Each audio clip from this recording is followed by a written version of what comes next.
Hello. Ẹ̀yin èèyàn mi, ó máa da kéèyàn máa nínú kan o. Ó máa da kéèyàn máa ṣiṣẹ́ Ọlọ́run pẹ̀lú inú kan, òtítọ́ àti òdodo. Ṣé rí pé àwọn olórí tó wà láàfin kábíyèsí, tí kábíyèsí ń pè ní, àwọn ọ̀dọ́ kì í ṣe kábíyèsí ló pè wọ́n lólórí o. Àwọn nìkan náà ń wá orúkọ fúnra wọn, wọ́n fẹ́ bá kábíyèsí jẹ́ orúkọ papọ̀. Bẹ̀tẹ̀ Ọlọ́run ò fún wọn lóyún olórí. Naomi nìkan lọ́lọ́run fún lólórí látọ̀run wá kó jẹ́ queen kábíyèsí. Bẹ́ẹ̀ ni. Pẹ̀lú bí Naomi ṣe ti padà sáàfin, wọ́n yìí ń dìtẹ̀ lóríṣiríṣi. Wọ́n ní irọ́ ni Naomi ń fọgbọ́n sá, kò fẹ́ kán mọ àṣírí òun àtàwọn àwọn mẹ́ta tán bí, kò fẹ́ kán ṣe kinní, pé irọ́ ló ń pa. Wọ́n ní àwọn sérékòdé, àwọn oníjàǹbá tó wà láàfin. Wọ́n ní wọ́n sọ fún kábíyèsí pé ó tàn bùkù. Naomi, nǹkan tí ó ń lé Naomi pọ̀. Wọ́n ní okay, pé kábíyèsí pé tẹ bá fẹ́ já ogbón Naomi, ẹ sọ fún pé kó pa àwọn ọmọ mẹ́ta yẹn wá, kán ṣe birthmark. Kán wò bóyá wọ́n ní birthmark kábíyèsí àbí kò ní. Ẹ tún wo ọ̀nà tán tún gbé gbà. So wọ́n ní kábíyèsí gan wá sọ pé, ta ló sọ bẹ́ẹ̀ fún ẹ pé wọn ò ní birthmark? Wọ́n ní later ṣe ni kábíyèsí gan tún wọ́n ní ó tún wá sorí kodò pé òun ò máa tiẹ̀ tí check ẹ̀. Wọ́n ní ọkàn ẹ̀ wá sọ fún un pé lóòótọ́ máa tiẹ̀ ní. Ó tún wo ibi tán tún gbé ọgbọ́n kábíyèsí gbà. Wọ́n ní bí kábíyèsí kan ṣe pé Naomi, pé Naomi o, sáré wá gbá àwọn mẹ́ta wọ̀nyẹn wá, torí wọ́n fẹ́ ṣe nǹkan kan fún àwọn mẹ́ta yẹn. Wọ́n ní kábíyèsí no problem. Wọ́n ní kò pẹ́ kò jìnnà bí Naomi ṣe dé pẹ̀lú àwọn ọmọ mẹ́ta yẹn. So wọ́n ní Tadé ní káwò, kì í ṣe pé ó ní kó gbé Tadé ní káwò wá o. Àwọn mẹ́ta yẹn pé kán wá sáàfin torí ó ní nǹkan kan tó fẹ́ ṣe. Wọ́n fẹ́ rí wọn. Wọ́n ní bọ́n dẹ̀ ṣe rí. Láì tí ì sọ nǹkan kan fún Naomi o. Wọ́n ní àwọn tí Fáṣírà yìí wọ́n ti set ara wọn. Àwọn kan tó tún pera wọn pé àwọn family àwọn Láfógidi, àṣé wọ́n wà ní ààfin. Àtàwọn family Gẹ̀ẹ́sì. Wọ́n ní gbogbo àwọn people yẹn wà ńbẹ̀. Pé kábíyèsí wá ní Naomi you are welcome o. Òun fẹ́ ká lọ sí ibi shrine pé wọ́n fẹ́ lọ wo birthmark, bóyá àwọn ọmọ yẹn ní birthmark ní ara bí ti Tadé ní káwò. Wọ́n ní birthmark Tadé ní káwò pé ó wà ní exactly ibi tí bàbá ẹ̀ ní ẹ̀yìn. Wọ́n ní níbi ìbàdí pé bàbá ẹ̀ ní birthmark. Òun náà ni Tadé ní káwò náà ní tiẹ̀ náà. Pé exactly ibi tí bàbá ẹ̀. Torí ẹ̀ ló ń ṣe ní kán gbá àwọn mẹ́ta yẹn wá kán tún wò. Wọ́n ní Naomi wá sọ pé kábíyèsí, ẹ máa surprise mi. Ṣé ìtorí ẹ̀ ló ṣe ní kí n wá láti odidi Àkúrẹ́ wá? Ó ní jẹ́ ká ṣe bó ṣe ń ṣe kó lè rí bó ṣe ń rí.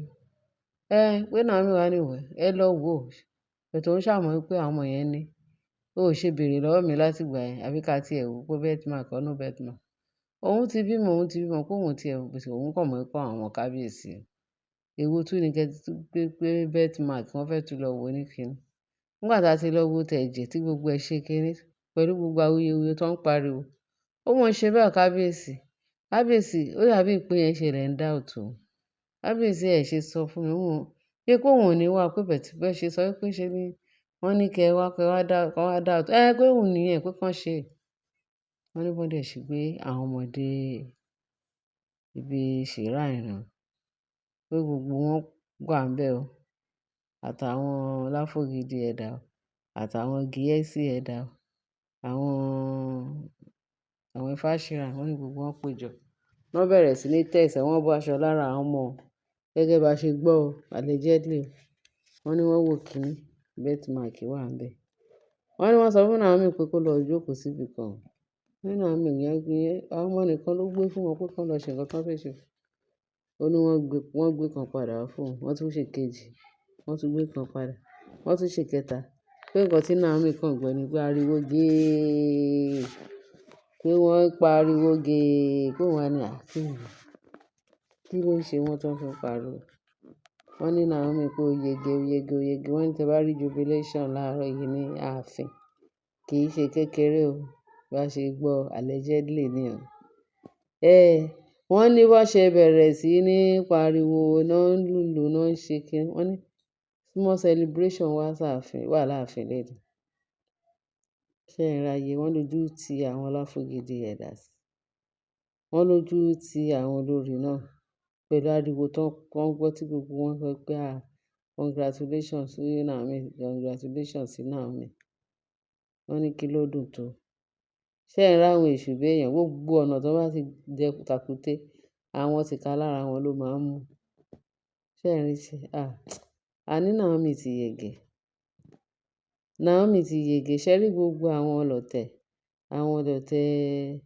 olórí tó pera wọn lólórí àwọn olórí àtọwọ́dá olórí tọ́lọ́run ò fún wọn lólórí táwọn nìkan ń dùnra wọn nù àti àwọn elders tó jẹ́ pé ìjẹkújẹ àjẹbánu ó ti kún wọn gbogbo nǹkan tó run wọ́n nú oúnjẹ Naomi tó ń jẹ àbí oúnjẹ àwọn tó ń bribe wọn tó fi ń dìtẹ̀ Naomi lágbára Kristi Ọlọ́run ọba ìyanu ti ṣe tán láti disgrace wọn àti láti fi ojú wọn gbolẹ̀ àti láti fojú àwọn aṣebi hàn wọ́n ní kí ló wá dùn tó wọ́n nílé ní pé jubilation here and there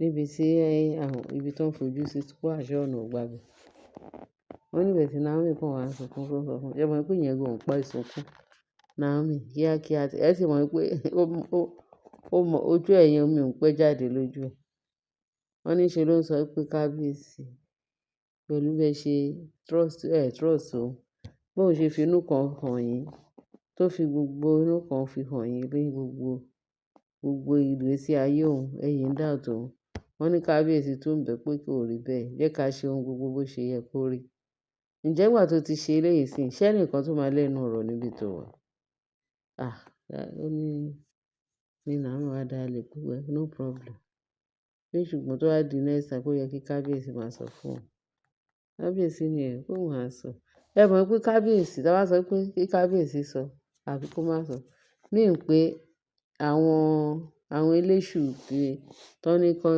tádémákì wá wọ́n ní kan gbé wá ìyá ẹ̀ gbé sá lọ wọ́n ní eléyìí ìyá àbèjà tọ́wọ́ dá wọ́n ní kó gbọ́ àwọn ọmọ wá àti betmark o àti kan fi hàn àwọn ṣìráì wọn pé ṣé ọmọ kábíyèsí lélẹ̀ ètùtù tó máa ń ṣe wọ́n ní wọ́n sá wọ́n tún ní kán tún lọ ṣe DNA tẹ́lẹ̀jẹ̀ wọ́n ní wọ́n sá àti betmark o àti DNA àti ètùtù tó máa ń ṣe fún àwọn ọmọ ọkọ wọ́n gbé àwọn ọmọ sá báwo ni wọ́n ti máa ṣe eléyìí sí wọ́n ṣe ní gbé sáńgbà jẹ́jẹ́ pé kò dá àwọn lójú pé ibi làwọn gbé wá sí kábíyèsí láti wá ṣe bẹ́ẹ̀ tọ́lọ́run ò gbà fún ẹ rí bọ́n ṣe ń dà wọ́n ibi kan ò gbé wọn kò gbà wọ́n so we thank God bí Naomi ṣe wá yẹn ó yè dà kí Naomi má bínú ẹ jẹ́ kí wọ́n ní ká ṣe ohun gbogbo bó ṣe yẹ kó rí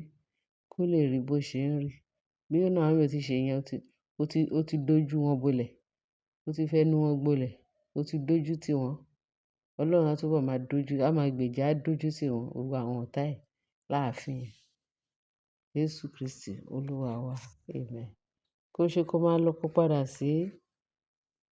sí Àkúrẹ́ ààbò Ọlọ́run àánú Ọlọ́run oore ọ̀fẹ́ Ọlọ́run ó máa bá bẹ́ẹ̀ gbé pẹ̀lú àwọn ọmọ ẹ̀ ó ti gbé queen yẹn látòdì ọ̀run wá kì í ṣe èèyàn kì í dẹ̀ ṣe ilé ayé yìí ló ti gba queen ó gbà látọ̀run wá queen yẹn ó dẹ̀ máa queen títí di ọjọ́ alẹ́ yìí lágbára pé ọmọọba ni ẹ́ Ọlọ́run ti yàn ẹ́ fẹ́ torí ẹ̀ lọ́lọ́run ṣe yàn ẹ́ láti kékeré pé wá ṣiṣẹ́ fún òun torí òun ti sọ ẹ́ déèyàn ọ̀tọ̀ lágbára Kristi tiwa náà dá tàwọn ọmọ wa náà dá gbogbo ẹ̀yin tẹ́ ń gbọ́ wa náà àwọn ọmọ wa yóò gbégbá orókè náà irú blessing tí ẹ fún Naomi látọ̀run wá Ọlọ́run lágbára kẹjẹ́ kó kárí gbogbo wa náà ààbò Ọlọ́run á dájú lórí gbogbo wa o yes gbogbo àwọn ọmọ wa náà wọ́n dàgbà wọ́n máa ṣe nǹkan rere láyé olójú ẹ̀mí wa Jésù Olúwa wa amen ẹ ṣé gbogbo ẹ̀yin olólùfẹ́ wa tẹ́ ń gbọ́ tiwa tẹ́ ń bá mi subscribe tẹ́ ń bá mi share tẹ́ ń bá mi like Ọlọ́run á like ẹ̀yin náà Ẹ ṣé bẹ́ẹ̀ ṣe ń tẹ́tí sí wa. Tí ẹ bá rí tó dàbí pé ó rú yín lójú, ẹ bá fi sí comment section. Ayọ̀. Bye.